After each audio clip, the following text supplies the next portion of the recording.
Hey guys, it's Carter. Welcome back to the channel. Hope you guys are all having a fantastic day today. Now in today's video, we are going to be talking about how much money we made this past week from swing trading. So I hope you guys all enjoyed this. If you guys do, hit that like button and subscribe. And if you guys want to learn more about swing trading and how I find these stocks, the strategies, the approach, everything, check out our school. And guys, we're doing a 50% off sale. You guys know we're doing a $500 swing trading challenge. So we're doing a discount for this past week here. Code challenge for 50% off. Challenge in all caps to get 50% off. We have private live streams, we have quizzes, we have lectures, and the thing is I don't believe in getting rich quick. I don't believe in alerts. I teach you how to find stocks. It's an 8-week course where you can learn, strategies and the approach and everything. So check it out down below. You won't regret it, and I'll see you guys in there. And guys, let's dive into this here. So this past week here has been a fantastic week here from trading. As we look at our trading journal, you guys can see that we've covered a bunch of profit. Let me make this a little bigger so you guys can see. So our total P&L this past week was a little over $3,000 with the average profitable trade near and around $834. You guys can see that most of our stocks here were really good, with our pretty much our lowest profit was about $4.99, which guys, I'll take any day of the week. And the thing is too, is we've seen great returns on Nvidia, AVGO, and then one of our more recent swing trades, ticker symbol BFH. So let's go ahead and break them down so you guys can kind of see the approach we had. And honestly, the P&L percent here, I know a lot of it looks crazy with some being over, 19%, 20%. And guys, the thing is, personally, I swing for base hits when it comes with trading. I'm somebody where I will take 1, 2, 3% returns any day of the week. But, this past week here has been just one of those weeks where, when you swing for a base hit, occasionally you just get a hold of one. And that's exactly what we've seen. So we've had a fantastic week, and let's break down some of our trades here. Ticker symbol AVGO is actually a position that we're continuing to hold. And let's break it down here. So the approach that I've always had with trading is trying to keep it as simple as I can. And you guys know, if you actually looked at this here, we have a trading checklist. So this checklist is a way where you guys can ensure quality over quantity. So breaking it down: upward trend, support on the daily, undervalued RSI. We want to know the earnings date, good risk and reward, and 1 hour support. This little checklist will ensure that I'm choosing stocks that kind of follow my approach. Because, when I first started trading, I would trade any other stock. I would trade any stock that I just saw potential with. And obviously, I burned through money, I burned through an account, and it was just a recipe for disaster.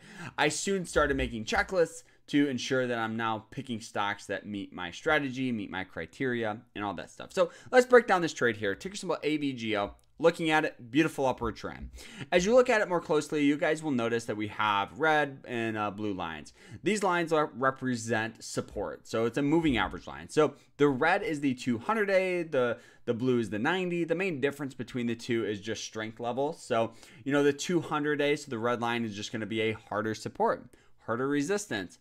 The blue is the 90-day, which you guys can see it does have tendencies of getting support, there, but it's just not as hard. It's not as strong. So if I could buy a stock on the 200-day any day of the week, I would. The next thing here is the RSI. It was trading for about a 31. The last time it was trading for that was all the way back in mid-2022, where we had this great move from 39 to about 51, which is fantastic. Now, as we look at this more closely, you guys can see it hit it here and rallied up. So how do you manage risk with this? So you actually have to plan out your trade. So entering here, we could keep our stop loss relatively, close, because we could keep it just below that moving average line, like such.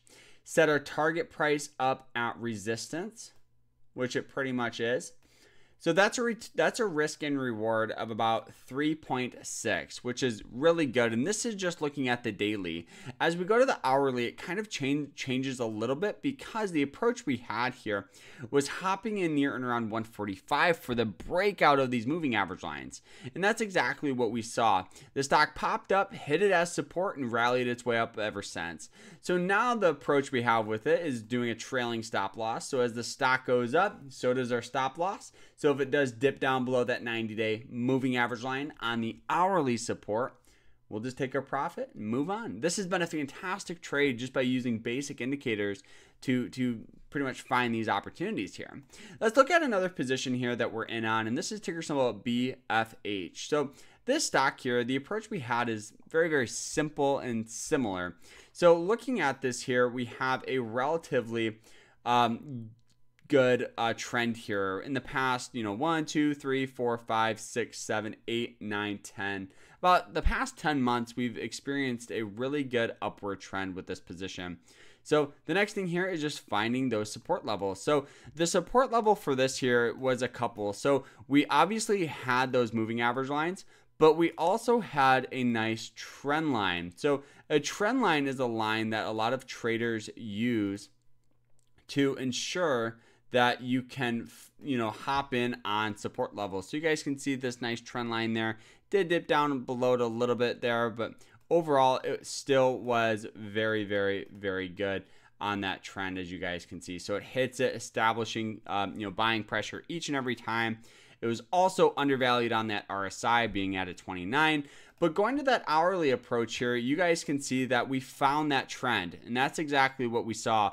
You guys can see it hit it, buying pressure, buying pressure, buying pressure. So now we got in for the breakout of the 90-day moving average line. And the good thing about this stock here is hopping in here, we could keep our stop loss just below the trend. So if it does dip down below that trend, it's a trend reversal, which ensures a really good risk and reward of about 7 to 1. So risking $1 to make over $7.55, which is really, really nice. So another stock here was NVIDIA that we traded, ticker symbol NVDA. You guys know we were in on this position, and honestly, the stock popped up yesterday and I was getting some emotions because I sold out. So, the approach that I had here, let's go ahead and break it down. As we look at the daily here, you guys will see that we've seen this good, some moving average line support, but more importantly, you guys can see just that nice trend line there where it hits it, establishing good buying pressure. Recently hit it and we did have that great move, but we got in near and around that 102 area, which was really, really close to peak bottom. So that is awesome.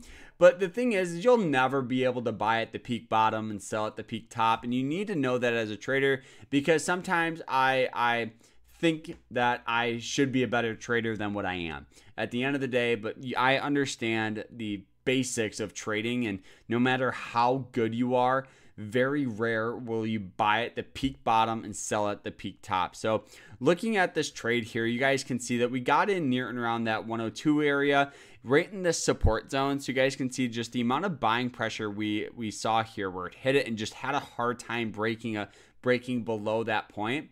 Then the stock rallied its way up here, breaking out of moving average lines. And that was beautiful. That's exactly what we wanted. And you guys can see it popped up. And, we were up at one point like $1,500 or $1,600 on this trade, which is awesome. But we ended up only making, I want to say, let's go ahead and see here. I want to say we only made about $1,000, which is good, but obviously sometimes your emotions play a factor when you're up more and you don't take profit on that. But at the end of the day, like I said, you'll never be able to buy at the peak, bottom, sell at the peak top. So the stock popped up, rallied its way up. And you guys can see here, one of the things that I was looking at the stock here was these moving average lines. So you guys can see it did a golden cross where we had the lower moving average line break up to the 200-day, which is a bullish thing for the stock to do. So I thought the stock was going to just continue to ride like this. But what we saw was kind of the complete opposite, where the stock just started getting some good amount of sell off like this. So, you know, when I saw this stock start breaking below these moving average lines, as you guys can see, I just got out of the trade. I got out, and obviously followed up by a great day back up to almost highs at 120 in the past, you know, week or so. So I did have a little bit of FOMO, to be honest with you, but I understand the basics. You know, if it breaks below your stop, you got to take your profit, and that's exactly what we did. Do I regret it? No, because I know the rules. I know the rules that if I don't take profit and I continue to hold this position, there's a very, very, very good chance that the stock just continues to sell off like this. It just so happens that the Fed cut interest rates, causing the general stock market to start squeezing up. So, you know, I did make money off a lot of other trades during that time. So I'm not too psyched out about it, guys. But guys, you know, I hope you guys all enjoyed this. If you guys did, hit that like button, subscribe, and don't forget, you guys can check out our school, code challenge, to get 50% off. It's great. It's a great school. It's a great community with a lot of like-minded traders. So check it out down below. But guys, I hope you guys all enjoyed this. Like, subscribe, and we'll see you guys in the next one. Take care.